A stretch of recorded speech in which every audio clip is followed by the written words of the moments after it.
Also wanted to record something really quickly. This is, I guess, Pod7, and I'll name it as such, even though I'm not going to be talking for very long. But I just wanted to address something real quick because I was just friggin' chatting about the NBA Christmas and deferred salaries in baseball as if it matters, but really quickly to just go over some random story. Then people might not even want to hear about something like this, but I'm just going to read the articles. Wall Street Journal: Putin apologizes to Azerbaijan's leader over tragic incident. Russia leader's phone call stopped short of acknowledging responsibility for crash of Azerbaijan Airlines plane.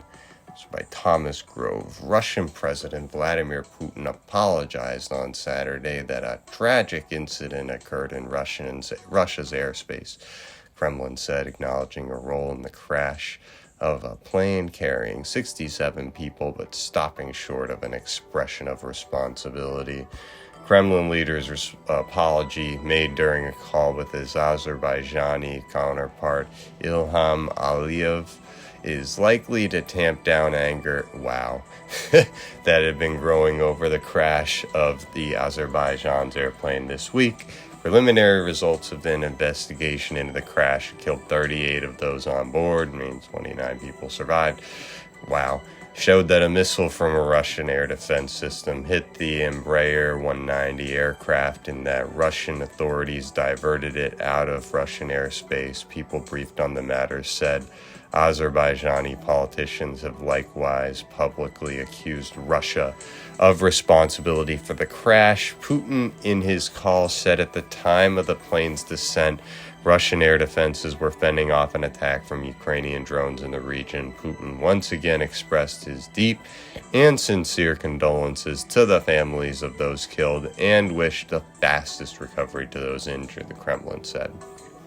So, I'm gonna go to another article here, but I want to identify somebody, and this person's name, I believe, is Dmitry Peskov, and I'm going to look for his name in this article because he's always the one ultimately making the statements from the Kremlin. Yes, Dmitry Peskov.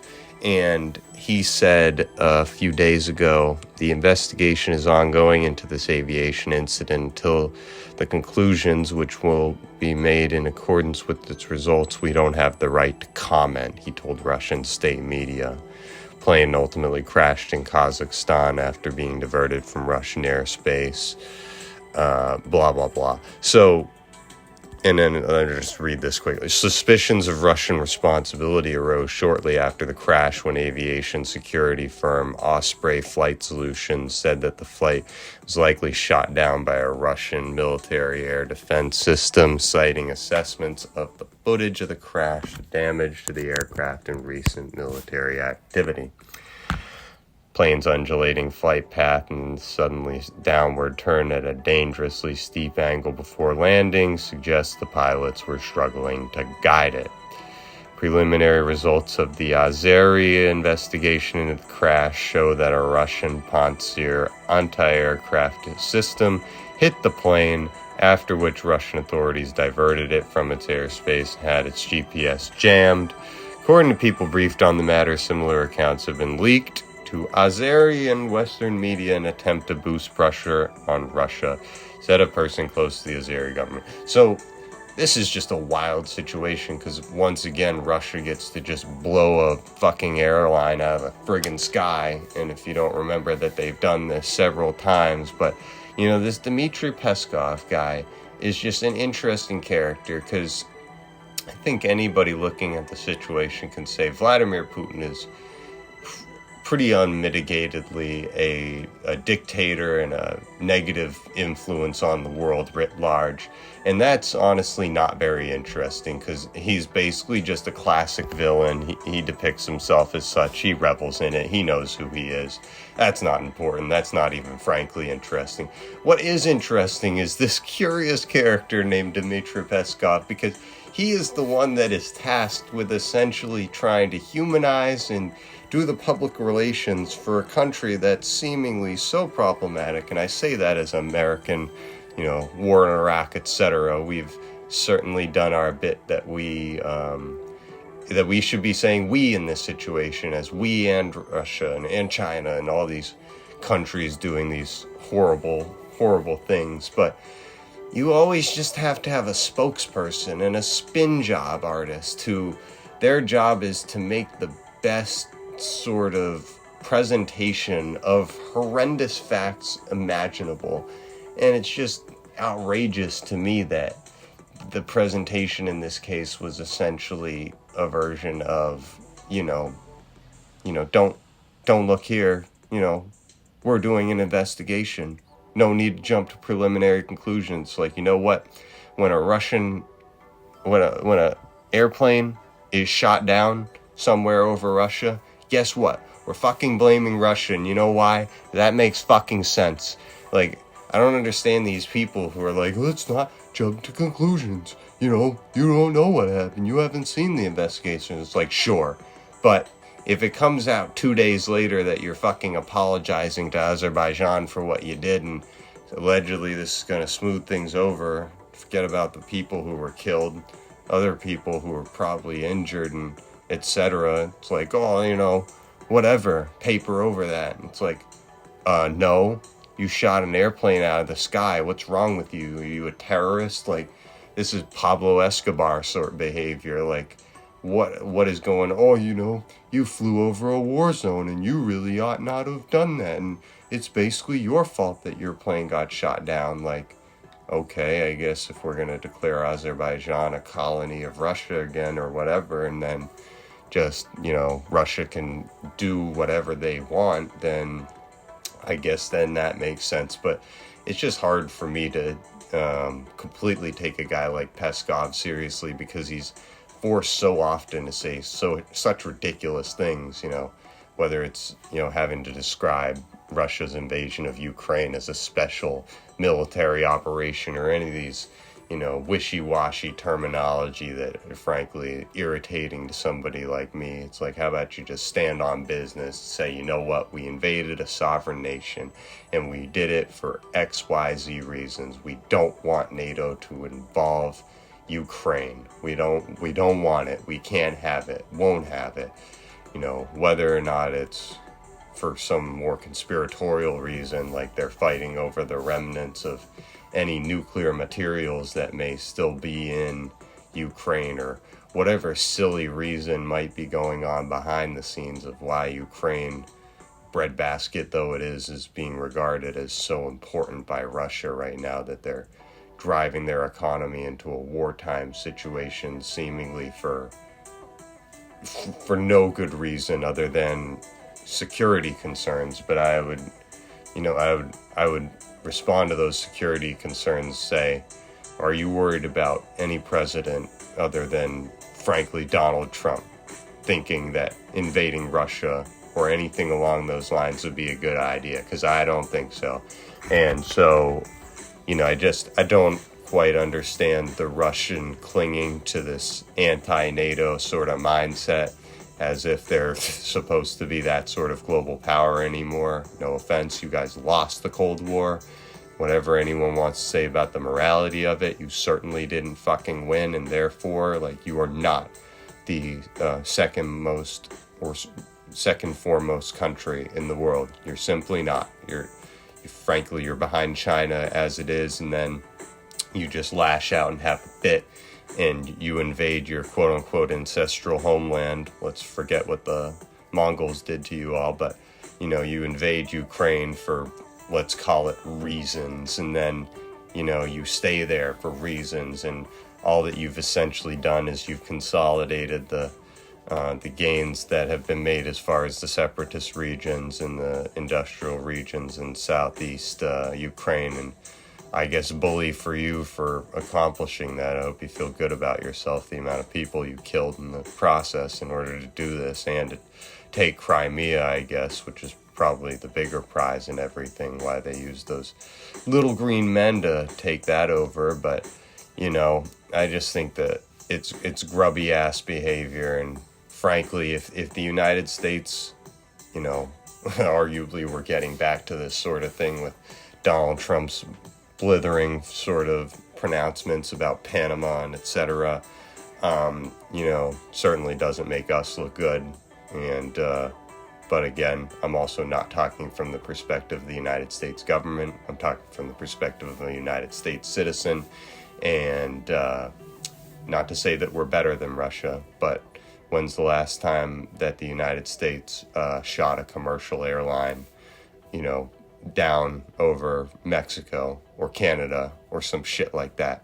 Newsflash, that shit doesn't happen. And, that's partially because we colonized so much of the Americas that those sort of security concerns don't happen. And other countries like Russia and China essentially look at that and they're frankly jealous of the security situation that the United States has had and has been able to have for a century or more at this point, because, they look at the situation where they exist on the Eurasian supercontinent, and therefore they're simply too close to other powers, including the power of the United States, to be beyond their influence. But then when you talk about the United States, as far as military influence is concerned, we haven't been the most concerned about quote-unquote communist sort of presence within our region since they were,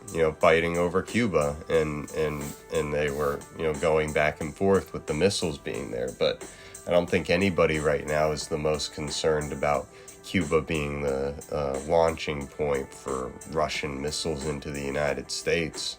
Not to say something like that would be logically impossible, but that's, I don't think, the concern for people right now. And people don't live in the sort of concern for, global nuclear war as they did, 50 to 70 years ago. Arguably, that's a good thing. But we also don't want to be living in a situation perpetually where the United States and Russia or the United States and China are perpetually locked in these sort of weird proxy wars and stuff, whether it's Ukraine, Taiwan, Israel, and Syria, any of these situations. It doesn't seem like the best way to do things. If somebody wants to explain how it's the best way of doing things by virtue of being the least worst way of doing things, that's basically the only way I think you can currently justify the way things are going, because, I find it ridiculous and outrageous, and I don't even know where that airplane was coming from. It was Azerbaijani airplane, so presumably had Azerbaijani people on it, and